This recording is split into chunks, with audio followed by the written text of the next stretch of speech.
Magandang araw po, welcome po sa aking channel, Love9 TV. Patalasasan po, meron po ba kayong mga properties na napapabayaan or non-performing assets? Plan nyo ibenta, pero wala kayong oras sa pagbenta nito.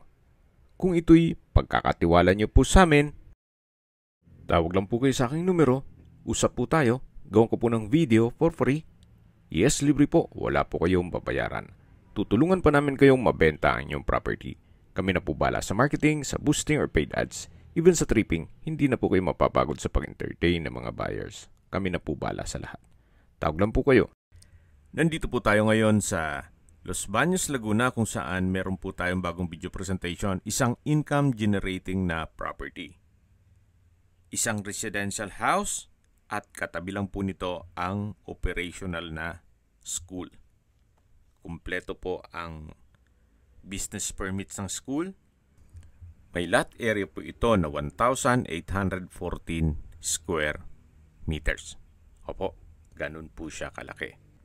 Ito po yung titulado, buhay po ang may-ari, kaya wala po kayong maging problema sa documentation o sa transfer ng title. Dito po sa harapan ng bahay ay meron pong fish pond, mga ornamental plants, may grotto, at karugtong po yan ng fish pond dun sa kabilang side. Check na po natin itong bahay. Ito po yung entrada na kung saan ito po yung balkonahe. At dito naman po yung main door. Pagpasok po natin ay yung living area o salas. At matatanaw naman natin yung dining area at kitchen. Check po natin. Dito po muna tayo sa may dining area.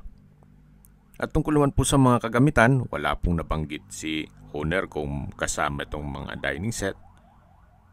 Siguro po kung maibigan nyo, pwede naman tayo makipag-negotiate sa kanila. Lipat na po tayo dito sa may formal kitchen. May kitchen countertop, then wall-mounted kitchen cabinet. Meron din pong storage ng kitchen utensils, then stainless sink with faucet. Ito naman po yung pantry na ginawang storage room sa ngayon. At dito naman po yung dirty kitchen. May kitchen countertop, then kitchen window, kitchen cabinet. Ito naman po yung maid's room. At ginawa nilang stock room. Dito po sa kabilang side naman ay yung access door papunta sa service area o laundry area. Malaki pa po ang espasyo niyan. At babalik po ulit tayo dito sa loob. Ito po ulit yung maid's room. Ito yung pantry. Then dito po yung dining area at yung formal kitchen. Na-present ko na yan sa inyo kanina. At dito naman po yung living area o salas. Sa dulo po yung main door. Ito pong hagdan ay may understair storage. Yan naman po yung access door papunta sa office, sa school. Ito po yung hagdan. At dito naman po yung mga kwarto. Check po natin itong first bedroom. Malaki naman po ang espasyo niya.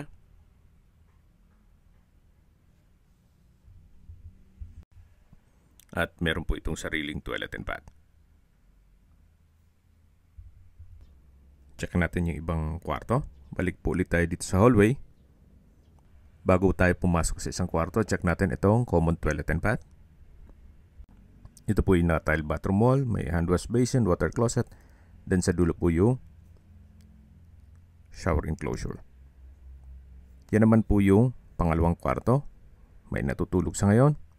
At yan naman po yung pangatlong kwarto o third bedroom. Upon tripping po, mache-check natin yan lahat. Then ito naman po yung hagdan papunta sa second floor na meron pong dalawang kwarto. Dito naman po yung family area.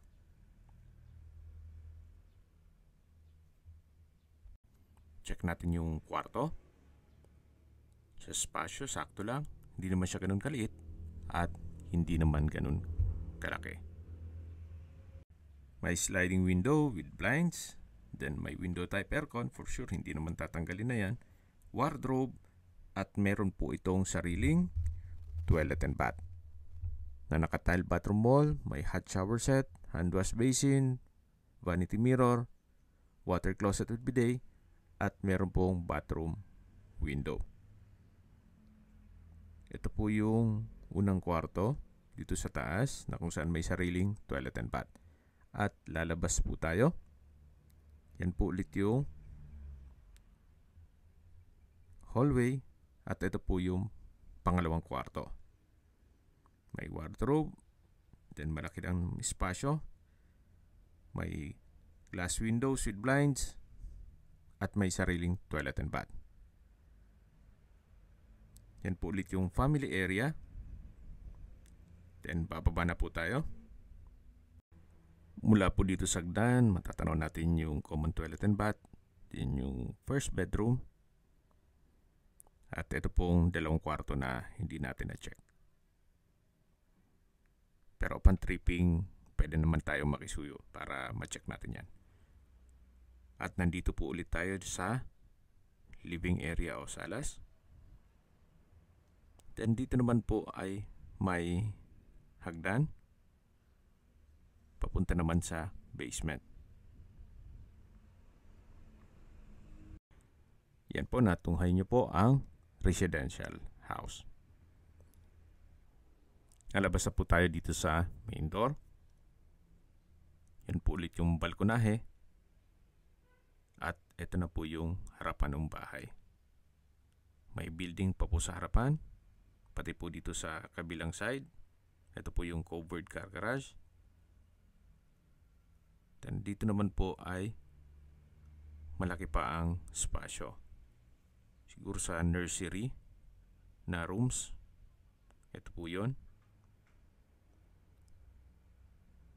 Hanggang dito po yan sa kabilang side. So parte na po ito ng school. Yan, dito po ulit yung garahe. At mula po dito matataw natin yung 2-story building ng school. At yan naman po yung covered space na pwedeng waiting area ng mga magulang. At papasok na po tayo dito sa building. Ito po yung hallway. Then isa po ito sa mga rooms. Silipin po natin. High ceiling. Then hindi ko lang alam kung anong grade pong room ito. At dyan naman po yung hallway ulit.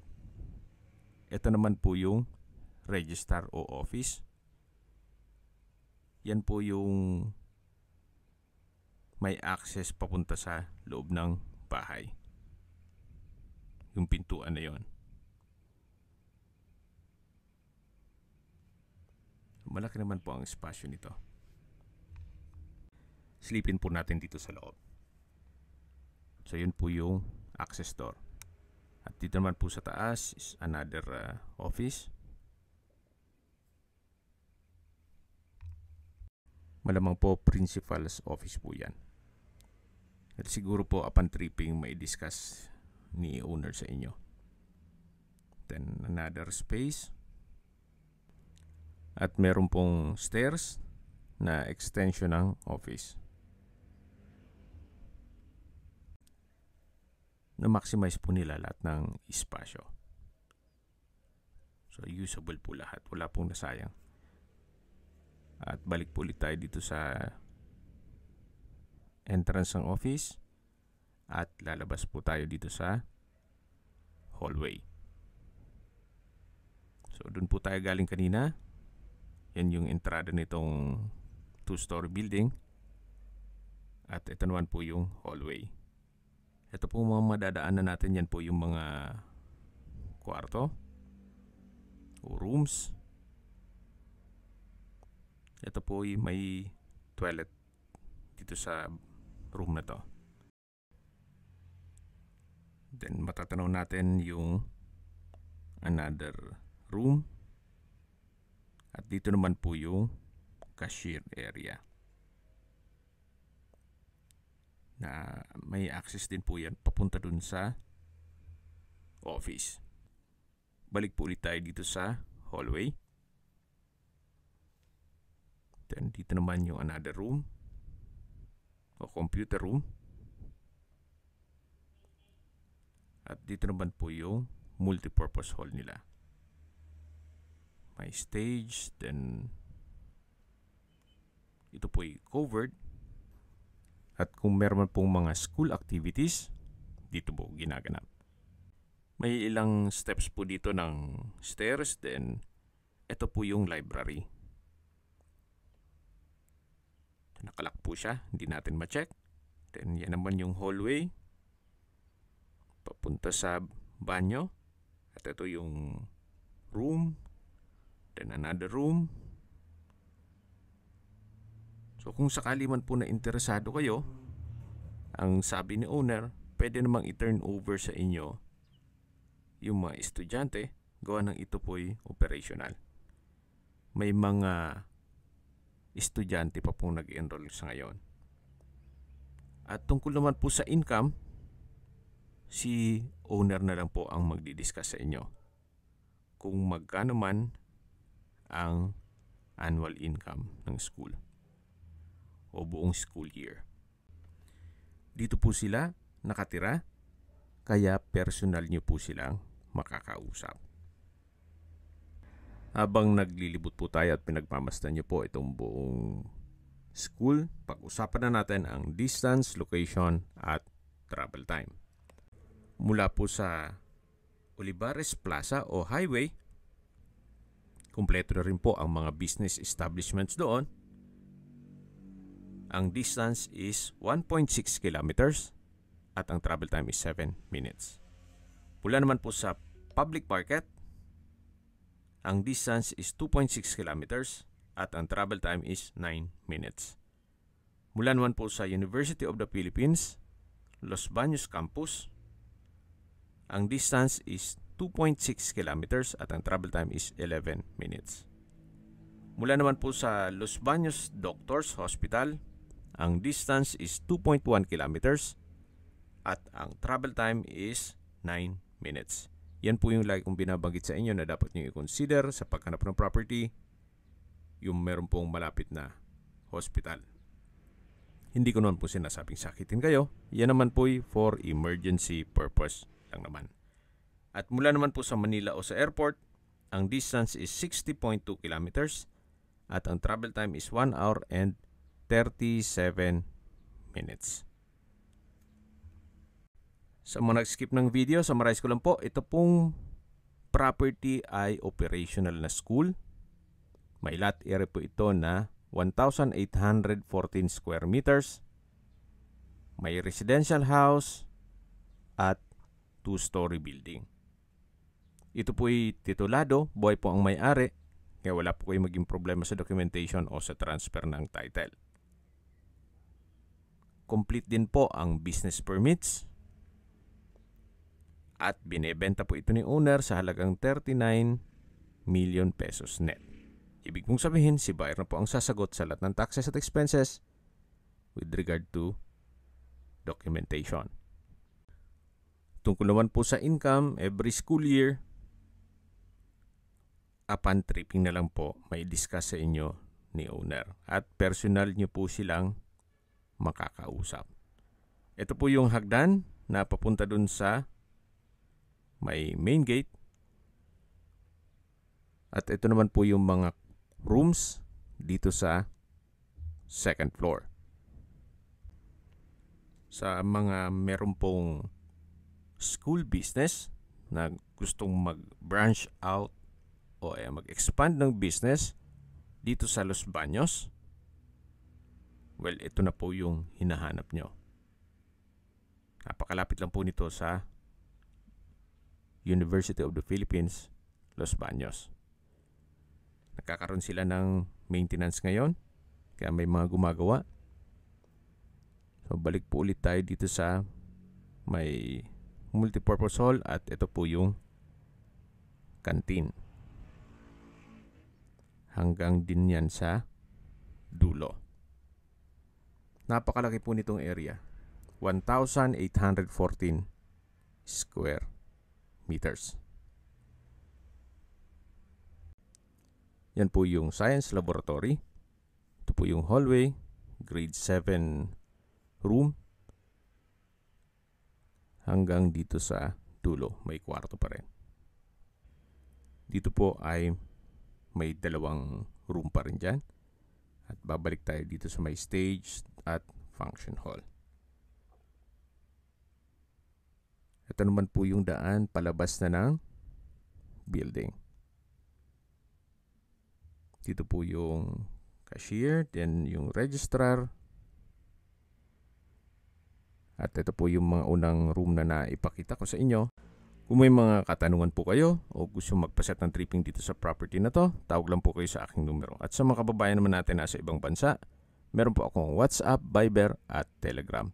Same number lang po, 0917-316-3399.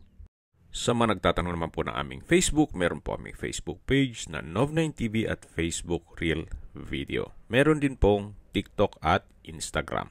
May ibang YouTube channel po kami, the Nov9TV channel, Nov9TV Listings, Nov9TV On The Spot, Nov9TV Updates, at Nov9TV House Rental. Sana po naibigyan nyo ang video presentation. Paki-like and subscribe na lang po sa aking channel para ma-update din po kayo sa aking future listings. Kung sakali po hanap nyo yung mas malaking sukat ng lupa, meron din po kami ibang listings na pwede nyong pagpilian. Huwag po kayong mag-atubiling tumawag sa amin. Then, let us know your budget para malaman namin kung anong property pwede naming ilog sa inyo. Sa lahat pong viewers, subscriber at nagtiwala po sa amin, salamat po sa suporta. Ingat po kayo lagi at yung pamilya. Maraming salamat po.